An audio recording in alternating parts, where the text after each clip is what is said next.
បរិសុទ្ធម្នាក់បើកម៉ូតូឆ្លងផ្លូវត្រូវរថយន្តព្រុសបុកស្លាប់នៅតាមបណ្ដោយវិថីអង្គរ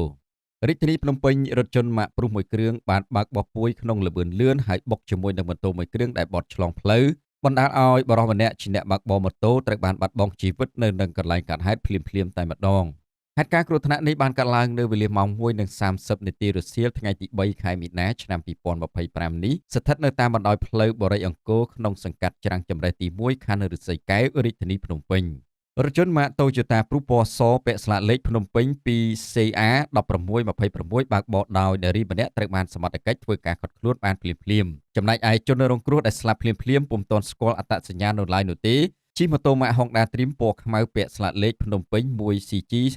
5202បើតាមព័ត៌មានពីកន្លែងកើតហេតុបានដឹងថានៅមុនពេលកើតហេតុគេបានឃើញនារីវ័យក្មេងម្នាក់បើកបររថយន្តមួយគ្រឿងម៉ាក Toyota ព្រុសខាងលើក្នុងទិសដៅពីត្បូងទៅជើងពេលដល់ចំណុចកាត់ហេតុស្រាប់តែមានម៉ូតូមួយគ្រឿងម៉ាក Honda Dream ពណ៌ខ្មៅបានបើកឆ្លងផ្លូវហើយត្រូវរថយន្តបុកពេញទំហឹងបណ្ដាលឲ្យបោកក្បាលទៅនឹងកញ្ចក់រថយន្តនិងបានខ្ទាតជាច្រើនម៉ែត្រហើយបានស្លាប់បាត់បង់ជីវិតនៅនឹងកន្លែងកាត់ហេតុតែម្ដងបន្ទាប់ពីកើតហេតុអ្នកបើកបររថយន្តត្រូវបានសមត្ថកិច្ចធ្វើការឃាត់ខ្លួនបញ្ជូនទៅកាន់ការិយាល័យចរាចរណ៍ផ្លូវគោកដើម្បីបន្តនីតិវិធី